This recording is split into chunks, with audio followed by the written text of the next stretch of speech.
hari ini, dan ampunilah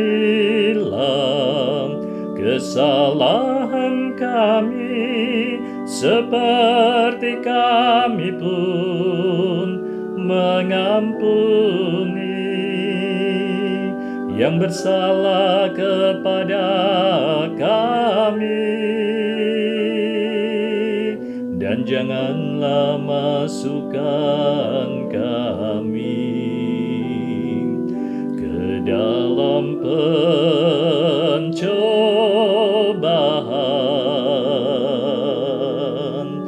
tetapi bebaskanlah kami dari yang jahat.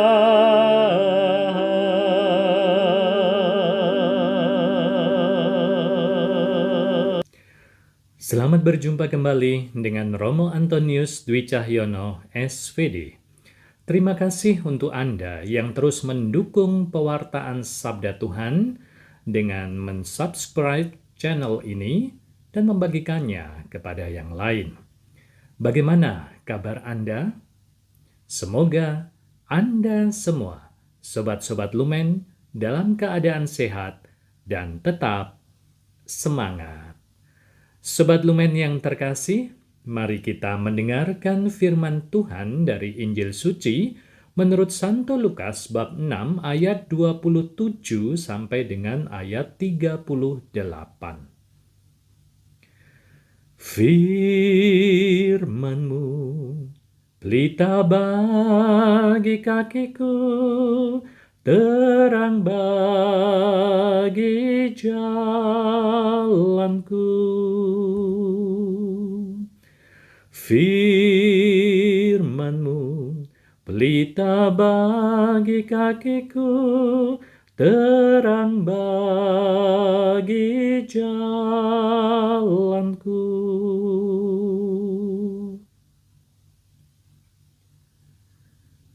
Tetapi kepada kamu yang mendengarkan aku berkata, kasihilah musuhmu, berbuatlah baik kepada orang yang membenci kamu. Mintalah berkat bagi orang yang mengutuk kamu. Berdoalah bagi orang yang mencaci kamu. Barang siapa menampar pipimu yang satu, berikanlah juga kepadanya pipimu yang lain. Dan barang siapa yang mengambil jubahmu, biarkan juga ia mengambil bajumu. Berilah kepada setiap orang yang meminta kepadamu, dan janganlah meminta kembali kepada orang yang mengambil kepunyaanmu. Dan sebagaimana kamu kehendaki supaya orang perbuat kepadamu, perbuatlah juga demikian kepada mereka. Dan jikalau kamu mengasihi orang yang mengasihi kamu, apakah jasamu? Karena orang-orang berdosa pun mengasihi juga orang-orang yang mengasihi mereka.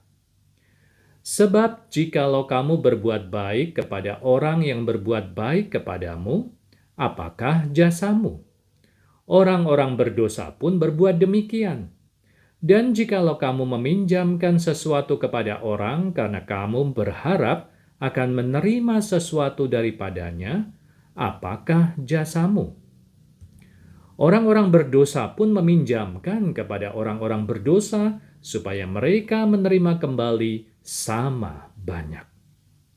Tetapi kamu, kasihilah musuhmu dan berbuatlah baik kepada mereka dan pinjamkan dengan tidak mengharapkan balasan, maka upahmu akan besar dan kamu akan menjadi anak-anak Allah yang maha tinggi, sebab ia baik terhadap orang-orang yang tidak tahu berterima kasih dan terhadap orang-orang jahat.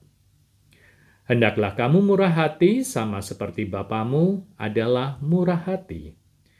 Janganlah kamu menghakimi, maka kamu pun tidak akan dihakimi. Dan janganlah kamu menghukum, maka kamu pun tidak akan dihukum. Ampunilah, dan kamu akan diampuni. Berilah, dan kamu akan diberi. Suatu takaran yang baik yang dipadatkan yang digoncang dan yang tumpah keluar akan dicurahkan ke dalam ribaanmu. Sebab ukuran yang kamu pakai untuk mengukur akan diukurkan kepadamu. Demikianlah sabda Tuhan. Terpujilah Kristus. Tuhan Yesus meminta kita untuk mengasihi orang yang memusuhi kita, cek.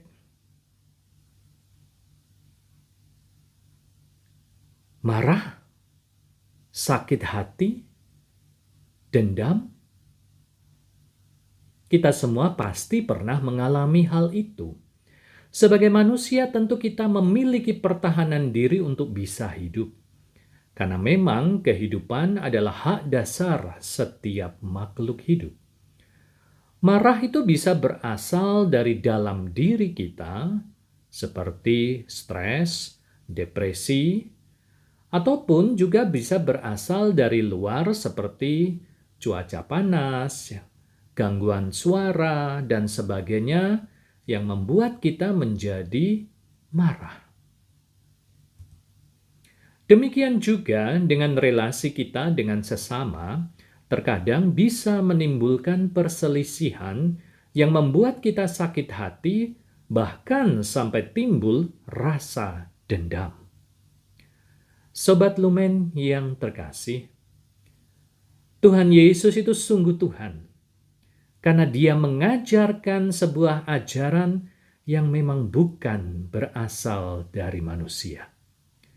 Sebagai pengikut Yesus, kita diminta untuk mengasihi semua orang, bahkan kepada orang yang sudah berbuat jahat dan membenci kita. Tentu saja ajaran ini bukan ajaran yang mudah untuk dilaksanakan. Karena kita sebagai manusia tentu ingin membalas orang yang sudah berbuat tidak baik terhadap kita, atau dengan kata lain ungkapan yang pernah kita dengar adalah mata ganti mata, gigi ganti gigi. Kalau orang memukul mata saya hingga rusak, maka saya boleh berbuat yang sama. Itulah cara berpikir dan cara bertindak kita sebagai manusia.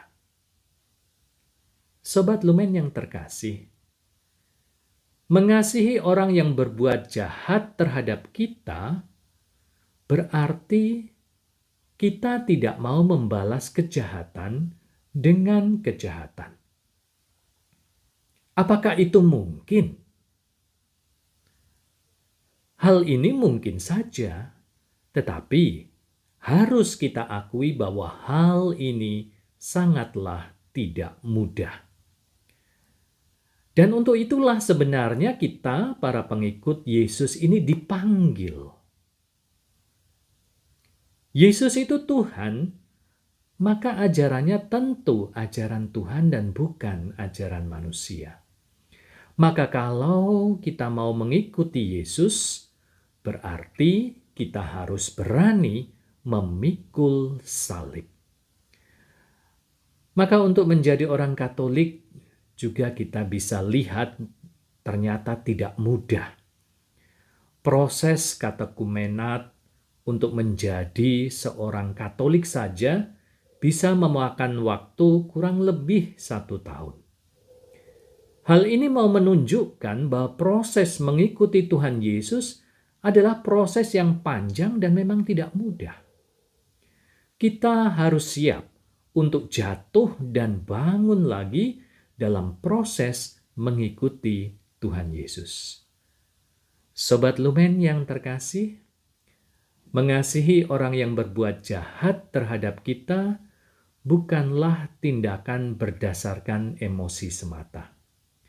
Namun ini adalah hasil dari sebuah keputusan. Dunia ini dipenuhi dengan balas dendam. Tetapi kasih Tuhan hadir dan mengajak para pengikut Yesus untuk memilih tetap mengasihi walaupun diperlakukan dengan tidak baik. Cayo!